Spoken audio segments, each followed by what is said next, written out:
butun O'rta Osiyo uchun ikkita o'zbek Yevropani boshidan oxirigacha rekord sari boramiz. Bugun bizning 64-kunimiz o'rtoqlar. 9:30 bo'ldi. Kecha video qo'yganmiz, sabringlar bor. Kechqurun yonimizga bir cho'chqami yoki kiyilami bir narsalar kelib ketdi. Lekin Xudoga shukrki eson-omon turib oldik. Hozir magazinga borib, suv ichib olmasak odamlar shankagan. Soat 9:30 bo'ldi bizda. O'rtoqlar, nimaga butun O'rta Osiyo uchun deymiz? Chunki butun O'rta Osiyodan otilib chiqqan ikkita o'zbek, Tojikiston, Qozog'iston, Qirg'iziston, Turkmaniston, O'zbekiston uchun Yevropani aylanib, biza tarix yozamiz. Qanaqadir ma'noda biza rekord qo'yamiz. O'zbekiston bizdan poddershka qilib turganingiz uchun juda ham kattakon rahmat. Hozir biza magazinga boramiz. Hamma narsamiz yoyilib yotibdi. Chodirlarimiz o'zi singan, lekin bizada maqsad bor.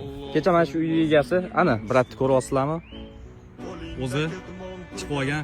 Hallo, brat o'zi chiqib olgan. Endi biz narsalarimizni yig'ishtirib ketamiz. Brat ham juda bir yaxshi inson ekan. Xuddi bir zamonlar o'sha kinosidagi Jakuyganmi? Kimga? Jakuy emas. Mashinada o'tadi-yu. O'sha odam ekan. Yaxshi inson ekan. Biz narsalarimizni yig'ishtiramiz. Yurish bilan yurishning farqi bor. O'zbekiston bizani poddershka qilib turinglar, hammanglarni yaxshi ko'ramiz. Olg'a O'zbekiston.